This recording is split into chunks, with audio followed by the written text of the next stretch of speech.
Whatever you do, don't look outside when you lock the door at night. If you're like most people, you lock your door before going to bed at night. It only makes sense. The world is a dangerous place, and you never know what or what might be lurking in the shadows. Back when I was still brave enough to look out my window after dark, I used to think about our ancestors, huddled in caves, wondering if more than just the wind was howling in the black night beyond their fire's comforting glow. For me, the most basic human trait isn't cooperation, tribalism, or even using tools. It's fear. Like you, I lock my door at night to keep that darkness at bay. But when I do, I never, ever look outside. If you peer through the windows of your house or the peephole of your apartment after dark, and I'm not suggesting that you do, you'll notice a few things right away. The first is stillness if you're lucky. After all, there's no reason why someone or something should happen to be standing on your doorstep, waiting for you to look outside, waiting to sneer at you through that thin barrier before they come crashing into your home. Do what they wish to you and the people you love. You won't notice anything like that, probably, if you're lucky. What you will notice,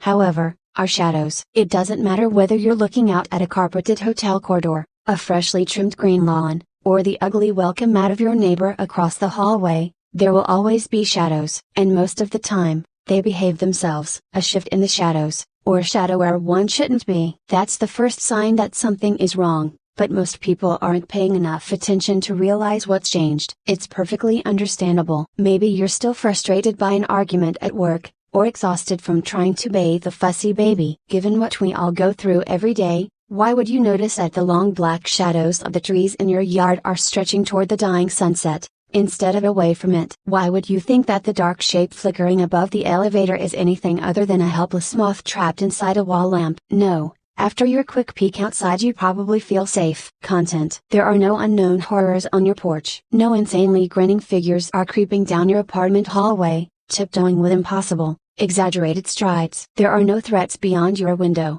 the chain lock, or the peephole. None that you're aware of, anyway. If you're lucky, there will be other, more pronounced signs that a change is taking place. If you're not, well, the shadows might be the only warning you get. I was one of the lucky ones. I had so many subtle hints that something wasn't right, but like most people I didn't pay attention until it was too late. I was 22 that summer, and I'd just moved in with my friends Juan, Paul, and Cassandra. The house was a great two-story rental on a floodplain beneath the railroad tracks. It was nothing special, but it was walking distance from our college and we could afford the rent. As often happens with new roommates, it took us a while to get used to each other's quirks. Paul had an irritating habit of leaving half-empty mugs and cups all over the house. One was an early riser who completed his morning workout to pounding techno music, and I'm sure I had more than my share of personality flaws myself. The only thing annoying about Cassandra, however, seemed to be just how superstitious she was. She avoided ladders and black cats like the plague. Every time she spilled salt, she tossed a pinch of it over her shoulder. I considered asking her if she wore a pair of lucky socks to her exams,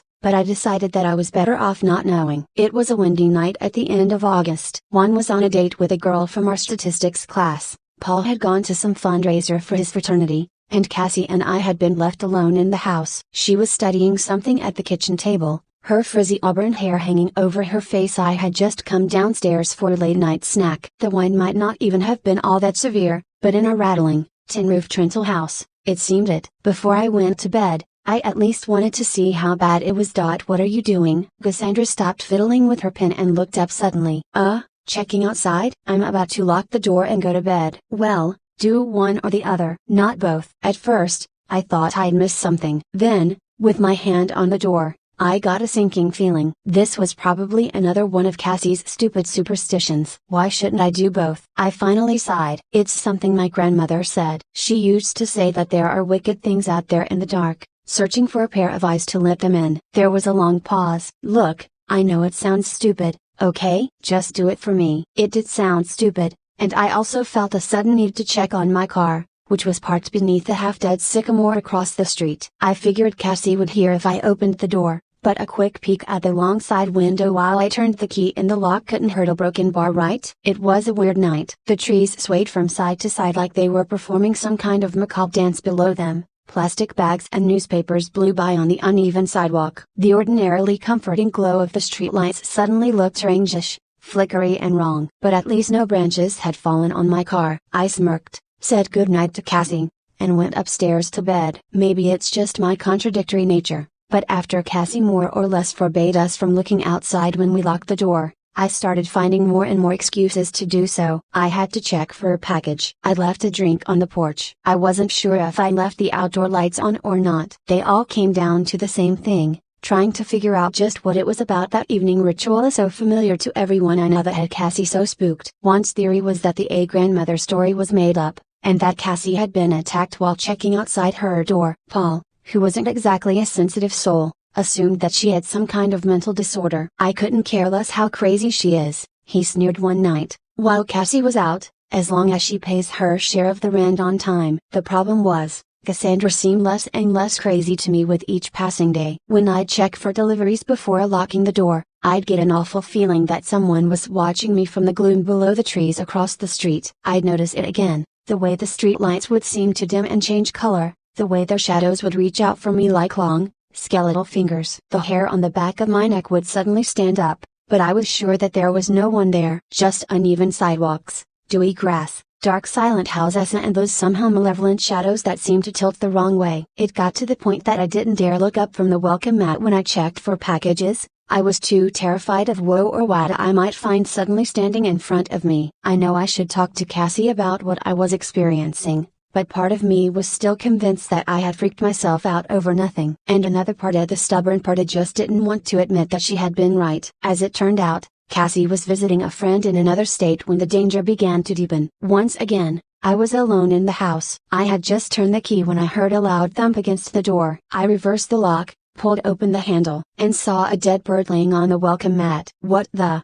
I was about to bend down and inspect it, maybe even pick it up, when I saw the figure in the corner of the porch. Even now, I couldn't say for sure whether it was a person, a monster, or just a trick of the light. Whatever it was bulky, dark, and over 6 feet tall. I remember something that could have been a leathery wings, or maybe just a black trench coat scarred, bloated skin, like a drowning victim's round, hungry, horribly human eyes. I screamed and ran back inside, but no monstrous hand reached through the doorway after me. The neighbor's pit bull barked. A light flashed on in the house across the street, but otherwise the night was silent. There was no sign of whatever I'd seen out there. I turned the key in the lock with a shaking hand and hauled myself upstairs. I didn't dare to look at the window a second time. I'd barely reached my bedroom when a massive slam sent the front door flying open. Heavy footsteps creaked across the floor down below. A hand bashed into the wall, feeling for something, maybe the light switch. I froze, too scared to breathe, and heard giggling. Juan and his girlfriend Adriana, drunk and trying to find their way to his bedroom. He shushed her, warning her that his roommate was asleep, but that only made her giggle harder. I let out a sigh of relief and climbed into bed. The next morning, Juan made breakfast for the 3 of us. My fears felt foolish in the bright morning light, but something was different about Juan. He watched me out of the corner of my eye as I ate, like there was something he wanted to tell me. When Adriana finally scurried off to the bathroom, he leaned over and asked in a low voice if I knew the big guy who'd been standing on our porch the night before. Later, in my bedroom, I noticed a pair of massive, greasy handprints on my window. That night, I did the opposite of what I should have. After sunset, I left the porch light on, obsessively peering the long, narrow window beside the door each time I passed. Nothing, nothing, and more nothing. A distant rumble of thunder announced the arrival of a late summer storm. Paul was upstairs catching up on chemistry homework. Juan was taking a shower. As the rain began to fall, I felt very alone. I hadn't told the others about what I was going through. I had mentioned something about a suspicious character who I'd seen hanging around the house, but left it at that. The truth was, I would have taken any explanation a stalker, a prank, or even that I was going crazy rather than believe that any of it was really happening. I checked out the narrow door side window yet again. It was hard to see in the dark and rain. Wait, dark? Rain? What about the porch light? A huge, horrible eye blinked back at me. The face it belonged to was large enough to take up the entire window, blocking out the light. I fell backwards with a shriek. Running footsteps. Juan, naked except for a towel wrapped around his waist. Paul, pale and irritated that I'd broken his concentration. I stammered something about some guy on the porch. But of course, there was no one there when Juan opened the door, one fist around his tiny towel, the other up in the air like he was ready to fight the devil with it. Just my luck to move in with a bunch of nutcases, Paul muttered under his breath, and stomped back to his room. Juan shot me a worried look, then closed the door and locked it. Still shaking, I went back to my room and sat in the dark, my fist white knuckle tight around the baseball bat that was the closest thing to a weapon that I owned. I thought seriously about trying to buy a gun, but background checks in my state take at least 48 hours and I wasn't sure that I had that long. And what about Cassie? I should have thought of it before. She was the one who had mentioned the weird superstition in the first place. Maybe she would have some idea what was going on. I pulled out my phone and gave her a call, then another. She didn't pick up. I wasn't surprised. She was probably enjoying a night out with the friends she was visiting. Outside, the rain fell harder, crashing in torrents against our Rindle's tin roof. In other circumstances, it might have been a soothing sound, but not being able to hear what was going on in the rest of the house was making me nervous. With my hands still wrapped around my baseball bat, I lay down on my bed and waited for what would come next. The buzz of my phone jarred me from sleep so roughly that I nearly hit myself in the face with my own makeshift weapon. Cassie. I picked up right away. Hey, you called? Rumbling, voices, announcements over an intercom. She was in public transport somewhere, and her voice sounded like it was echoing down a tunnel. I don't think she understood my incoherent explanation of the strange events around our house, but she could hear the fear in my voice. For a long moment, I heard nothing but background noise. I'm sorry, Cassie said, like a doctor giving a terminal diagnosis. If it's gotten that far, then it's already too late. Downstairs, the doorbell rang. I double-checked my phone screen. It was after 3 a.m. No one should have been visiting that late,